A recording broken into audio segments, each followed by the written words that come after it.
Bom dia, pessoal. Vamos aí para mais um call semanal da SMI. Esse é o primeiro call do mês de abril, então ele é um pouco mais extenso, a gente vai detalhar um pouco mais tudo o que aconteceu aí.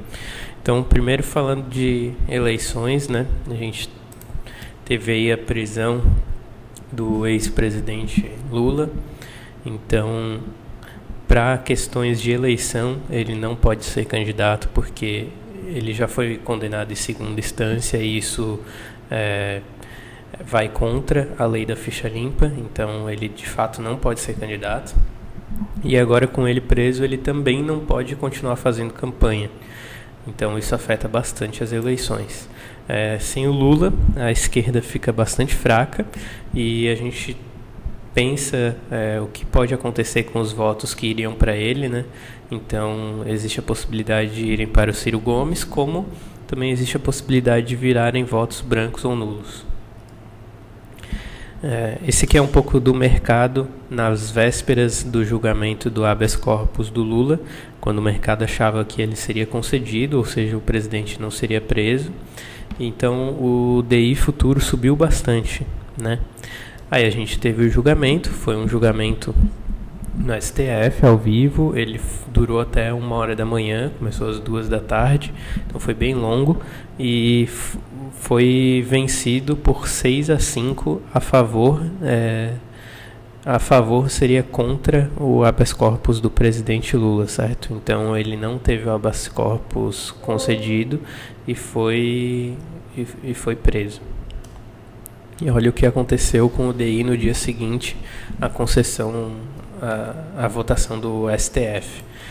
O DI caiu muito, voltando aos patamares de um dia antes do julgamento.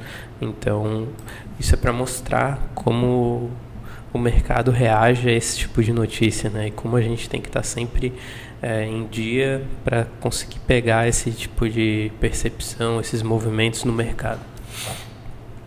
Sem o Lula, a gente tem alguns candidatos como Jair Bolsonaro, Henrique Meirelles, o Alckmin e a Marina. A gente acredita que o Bolsonaro tem grandes forças aí no eleitorado. Ele é o candidato que mais tem seguidores nas redes sociais, ao passo o Henrique Meirelles é um candidato que não necessita de dinheiro de terceiros para se financiar. Ele fez uma carreira internacional no mercado financeiro internacional durante toda a sua vida praticamente, foi ministro da Fazenda e tudo mais, então ele possui uma riqueza que ele poderia se financiar sozinho. Alckmin ele é bem conhecido em São Paulo e o pessoal lá acredita que ele tem uma grande chance, mas quando a gente pensa em Brasil, a gente acredita que ele talvez não tenha tanta chance. E a Marina, ela é bem conhecida por causa das eleições que ela disputou anteriormente, mas a gente acredita que ela também não tem grandes forças assim para ir para um segundo turno. A corrida eleitoral ela ainda não está tão definida, então a gente precisa aguardar mais um pouco. Tudo isso são palpites, a gente não tem nenhuma certeza de nada que pode acontecer, mas agora sem o Lula a gente acredita que tem um pouco menos de volatilidade nos mercados durante as eleições. Falando um pouco agora de inflação no Brasil, a gente teve a publicação do RTI, o relatório trimestral de inflação, primeiro trimestre de 2018, e a gente viu bastante a surpresa inflacionária negativa. A gente já vem falando sobre isso em outros calls, e aqui vale a pena destacar o dado publicado pelo Banco Central mesmo, de quanto foi as surpresas com base nas expectativas que eles tinham lá em dezembro de 2017, então bem baixas, certo? Foi publicado o RTI agora, né, em março, e o Banco Central acredita que a inflação de março venha em 0,20 e o mercado já está esperando 0,14. Quando a gente olha os top 5, que são as instituições que mais acertam as projeções, já estão esperando 0,12. Então bem provável que o mercado erre de novo. O Banco Central erre de novo, desculpa. Bom, ainda teve algumas projeções do Banco Central, onde ele fez projeção para a inflação com base nas taxas de juros e câmbio da pesquisa Focus e chegou a uma meta aqui de 3,8 para final de 2018, 4,1 para final de 19 e 4% para 2020. Ainda ele fez uma projeção aqui onde a gente consegue ver as probabilidades para onde a inflação pode ir. Então existe uma probabilidade de 24% de a inflação desse ano ficar abaixo do piso da meta. Como a gente falou, abaixo do piso da meta, 2,84, o piso é de 3. A gente pode ver aqui que os produtos livres tiveram uma tendência de queda bem alta, enquanto os administrados foram um pouco puxados para baixo aqui para o começo de 2017. Quando a gente pensa no índice desagregado, a gente percebe que essa última barra azul aqui, que ela representa alimentos e bebidas, que representa 26% de todo o índice, decaiu muito, certo? Então chegou a ficar negativo, né? Então isso tem puxado bastante a inflação para baixo, essa deflação no preço dos alimentos. Isso foi não só devido a isso, mas isso também faz sentido, né? A safra que a gente teve em 2016-17 foi uma das maiores dos últimos anos. Então a gente teve uma safra muito boa, o que barateou bastante o preço dos alimentos. Essa é a previsão feita pelo Conab para 2017-2018 de 226. Então a gente vai ter uma safra um pouco menor se a previsão for cumprida e ainda assim muito alta se comparada aos últimos anos que a gente teve. Falar um pouco sobre atividade econômica. Então, nossa taxa de desemprego ela vem caindo, mas ela ainda não se encontra a níveis baixos. Então, a gente está com desemprego aí no trimestre de 12,60. Isso aliado a uma indústria com uma alta capacidade ociosa. Então, a gente pode ver aqui no gráfico da esquerda que a utilização da capacidade instalada está em 78,10%. Então, existe bastante capacidade na indústria que já está instalada e não está sendo utilizada para que seja utilizada. Quando a gente olha aqui a produção industrial, esse é o índice dessazonalizado por nós aqui da SMI, a gente vê que a partir de 2016 a gente começou a ter uma recuperação da nossa produção industrial, mas ela ainda está em níveis muito baixos, mas ela vem se recuperando, certo?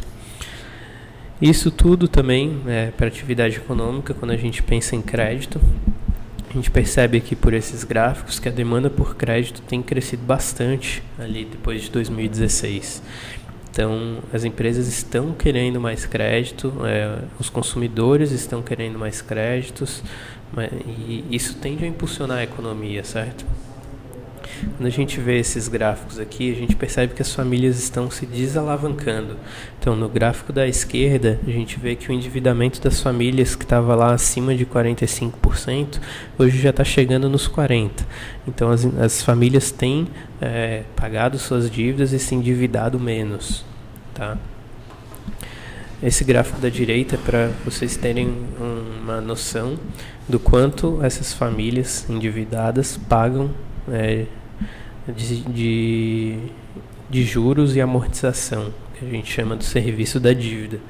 Então, hoje, aproximadamente 20% de toda a renda da família é destinada a pagamento de juros e amortização. Isso é um número bastante elevado.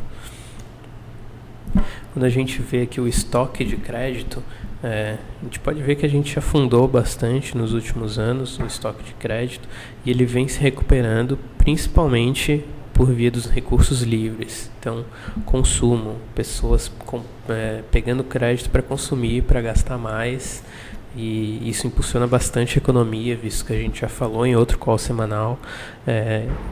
que 63%, 64% aproximadamente do PIB é consumo das famílias. Então, se elas estão consumindo mais, isso tende a puxar o PIB para cima, tá? Outro ponto bastante positivo para segmento de crédito é o depósito compulsório. Então, o Banco Central reduziu o compulsório nos depósitos à vista para 25%. Vocês podem ver no gráfico que é o menor valor da série histórica. Aqui a APR é antes do plano real, então a gente está em níveis muito baixos. O que isso impulsiona?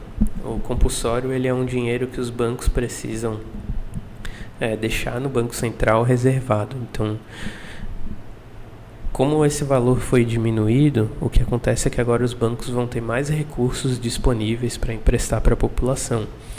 Então, com mais recursos disponíveis, isso tende a baratear as taxas de juros. Então, o Banco Central percebeu que, por mais que a Selic estivesse caindo bastante, os spreads bancários, não vinham diminuindo no mesmo ritmo. Então, ele deu esse impulso para ver se esses spreads diminuem e se o mercado de crédito se aquece, porque a gente viu ali que as empresas e os consumidores têm demanda pelo crédito. Então, ele precisa ficar mais barato para que as pessoas peguem crédito, consumam e isso impulsione o PIB do nosso país.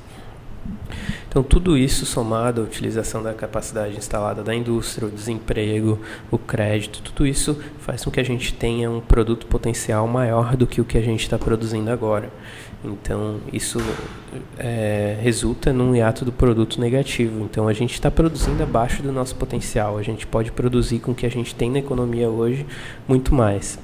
Então, dado tudo isso, e levando em consideração que os dados da indústria estão vindo bons, mas não tão bons quanto o esperado, a nossa taxa de crescimento projetada para 2018 está em 2,8%, que é um valor relativamente alto. Então, se o Brasil crescer essa taxa, vai ser um ponto positivo. E para o ano que vem, a gente acredita que esse crescimento se mantenha também. Falando da situação fiscal do Brasil, a gente teve a deterioração das contas públicas. Então, no gráfico da esquerda, a gente pode ver que as receitas, o crescimento das receitas e o crescimento das despesas do governo. Então, a gente vê que as despesas do governo cresceram a partir ali de 2013 muito mais do que a receita. E esse gráfico não inclui pagamento de juros da dívida.